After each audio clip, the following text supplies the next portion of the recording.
Hello and welcome to episode 48, probably the last video we're going to get done before Christmas. We're all actually packing things up like mad here, so the studio's pretty much out of action and everything is a disaster area because it's pantomime time and I'm off very shortly to sort that out, and I won't be back to do more videos like this until probably middle of January. So I've got a few things that I wanted to actually get out as videos, and I decided the simplest thing to do it is to combine them into one video. I'm going to cover a couple of things. As a few people have noticed, I've been trying to get hold of reel-to-reel equipment for the first time in 20, 30 years, long time. But I've decided I'd like to do some analog recording with quarter-inch reel-to-reel. And I finally, after many disasters, got my hands on a really decent machine, thanks to a guy in Cambridge, and I'm really happy with the machine. What I forgot about, of course, is tape. One of the things that I knew all about was sticky tape, dodgy tape, old tape, rotten formulations and all that sort of stuff. And a good friend of mine in Belfast at Pantomime said, but the biggest problem you're going to have is finding cheap, empty spools. And he was dead right. This particular one's a good example. I bought it on eBay. Radio Clyde 261. It's an old broadcast tape. And the tape's rubbish. But the spool, perfectly usable. I've discovered a couple of things. We've talked on this channel quite a few times about counterfeit microphones and things like that. There are even counterfeit empty spools you can buy on Alixpress. The ones that I've seen are about £22 and they say Revox on. Now clearly they're not made by Revox. I mean, Revox, as far as I'm aware, never made spools in China. It's feasible, of course, anything nowadays could be made in China, but I'm guessing these are just 10.5-inch nav spools, and they've been branded with Revox because I guess that's what the Chinese folk see people looking for on things like eBay. They're a good source, but something like that, which I also bought on eBay, with the Radio Clyde branding on the back, it's dated 1985. So this is a broadcast tape from 1985. I ran it through the machine. It completely fudged the heads up. Took me 10 minutes to clean the machine. In actual fact, it made an unbelievable mess. So one of my warnings, if you look on eBay currently, you'll see a lot of people selling for, believe it or not, £400, £500, £600, quite rare quarter-inch tapes. All sorts of material, pop, classic pop, rock, classical music, all sorts of stuff, but quite rare and probably a bit precious. But if my tape here is anything to go by, some of these tapes are going to be in terrible condition. So I bought this one. It's a source, thanks to my friend Steve in Belfast, but it's a source of excellent, reasonably cheap empty spools. So in this particular case, I think it's an 1100 metre pile of poo. The quality of this, when it was new, was wonderful. But since 1985 to now, the oxide is shedding. And although I only want it for the spool, and so the £12 that I paid was quite reasonable. It's nothing to do with the guy who sold it. It's described as sort of, he's obviously got a pile of tapes, and he's been selling them, and I got this particular one for about 12 quid. Well, 12 quid is a pretty good price for an empty spool. And on my Tascam machine that I've got, there's actually a little button. When you press it, the take-up spool stops, and basically it just flows the tape onto the floor. So I've done a few like this, and I've managed to get a nice source of cheapish empty spools. £12, I can't complain about that. The ones on AliExpress, £22 upwards. They're not really going to be any better. I mean, after all, it is only two pieces of sort of thin alloy just screwed together with a nab hub.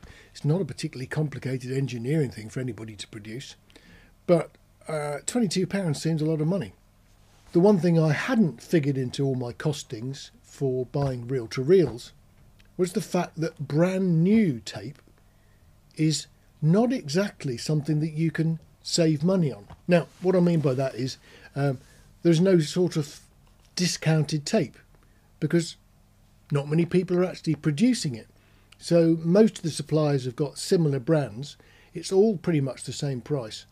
And if you buy it on a spool, then it's probably going to cost you at least £70 for 1100 metres. 70 quid for a spool of tape, that's a lot of money. There is one way that you can actually make reel-to-reels a little bit cheaper, and that's by buying pancakes. So essentially there's no spool, there's a plastic centre and the tape is just wound round it as a pancake. The snag, of course, is you need to be very careful with them, because if you unravel them or they slip off the spool, you've just got £50 worth of rubbish. So you need to be very careful with them. But all you do is you put them on the machine and then you spool them off onto a proper spool. I've always done the little trick where I put my finger and thumb either side of it and keep it sort of loose but there, just to prevent the thing running off if the tape was to actually get a little sort of loose section and the thing sort of spooled up. My finger and thumb just guide it through. And on my Tascam, the one thing I did discover, it's got Revox style nab spool centres. And when you do those up full, on a proper spool, they're gripped quite tightly.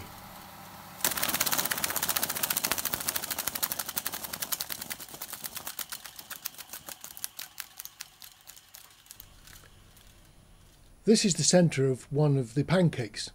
So it's just a nab shaped adapter that goes in the middle and the tape is formed on that. The problem with this thing is it's not quite so thick, so that when you do up my Revox style nab spool holders, there is a little bit of wobble, and that's what leads me on my machine to actually tilt it back by a few degrees, resting against something else. So it's about that sort of angle, so probably tilted back about 20 degrees, and that's just enough to let this spool sit neatly on the machine and gravity can help. This lets you spool off the pancake onto a proper spool and then you use it as normal, and the price of 50 quid versus 70 quid is really the cost of the spool. If you've got the empty spools, buy pancakes, just be a bit careful with them.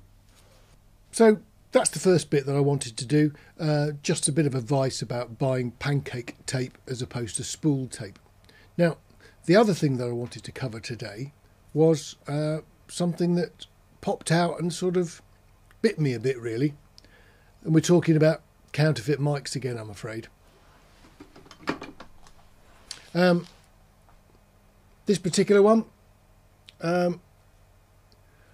is meant to be a Shure SM87, and at some point in the past 2 years my real SM87 has turned into this.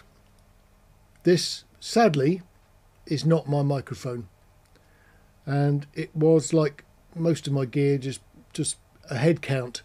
I brought all the gear back from a theatre to here, and yesterday when I picked it up to do a little bit of tidying up, something was wrong.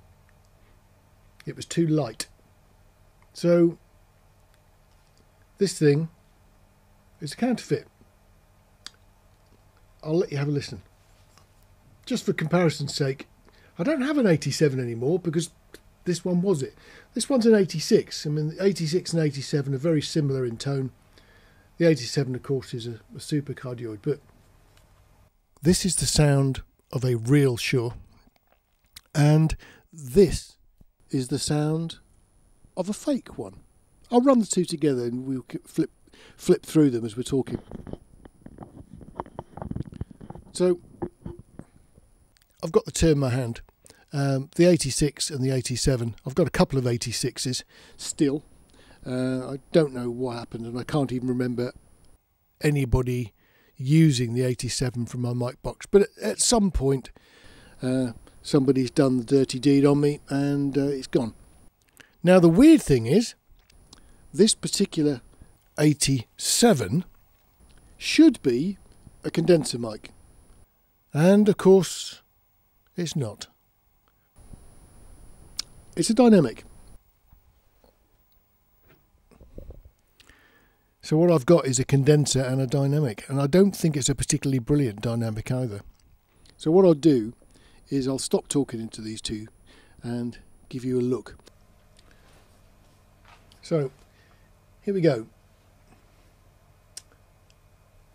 So here's a Beta 87A that isn't. If we take the lid off,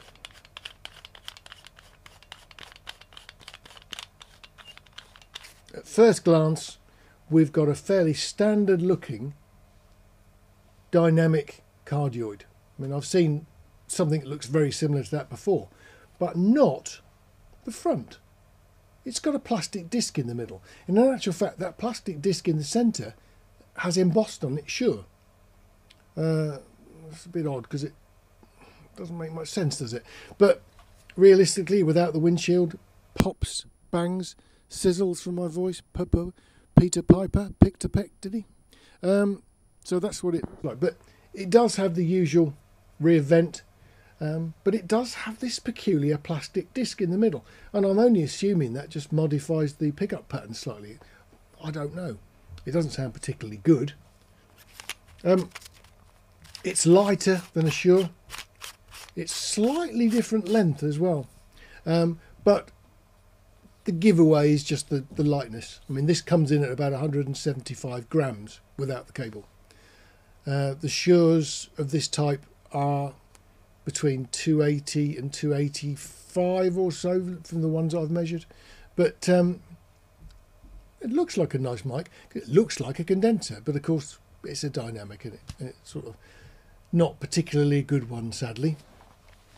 If you're interested in what an 86 looks like inside, the 86, of course, has a rubber isolation and then a very small electric condenser at the very end, with a separate little bit of foam on the front just to help with the P's and the B's. So that's what an 86 looks like inside. I just wanted to share that with you really, because I see them advertised quite a lot on Alixpress now. It seems to be the flavour of the month. Not quite so many SM57 counterfeits, but a build-up in the quantity of things like 87s, which is a bit strange, but I guess they're just trying a slight new tactic to try and shift what are pretty grotty microphones. I can't really think that I'd ever have a need for a really cheap dynamic that's pretending to be a condenser. It just seems a bit strange, you know. If you're going to counterfeit something, counterfeit a dynamic for a dynamic. Don't try and pass off a dynamic as a condenser, because all the things people buy them for, the crispness and the cleanness, are just absent. So that's one to watch out for. I suppose you could say as well that if you see a microphone pretending to be a Shure SM87 and it's being sold for $19, then probably you should have already worked out that it's going to be a bit horrible. But chances are there that sometimes there might be good products hidden amongst them. We've certainly had some in the past, haven't we? One thing that I've just ordered, and I won't be able to show it to you until it arrives, an AKG 414. Not seen these before, so I've ordered one just to see. The only snag is, while they look like an AKG 414, they're actually a fixed polar pattern. So they're just a cardioid, so there's no switches on them at all. But the case might be metal, it might be plastic, I don't know. An AKG 414 casing, even though it doesn't have the buttons and the switches and the slots for things, could be a fairly useful thing to actually have about. It does look quite good, and I'm imagining the people that like to build their own microphones using sort of pre-formatted PCBs and buying the actual capsules, might quite like to try a different shaped housing over and above the normal sort of tubular ones. So a 414 shaped housing could be worth the 60 quid maybe, I don't know. Anyway, I'm going to do a report on it as soon as it arrives. If I can do that while I'm away, I'll do it. If not, it will be sadly after Christmas. So what I will do is wish everybody a happy Christmas now, and I'll talk to you in the new year. Look after yourselves. Take care.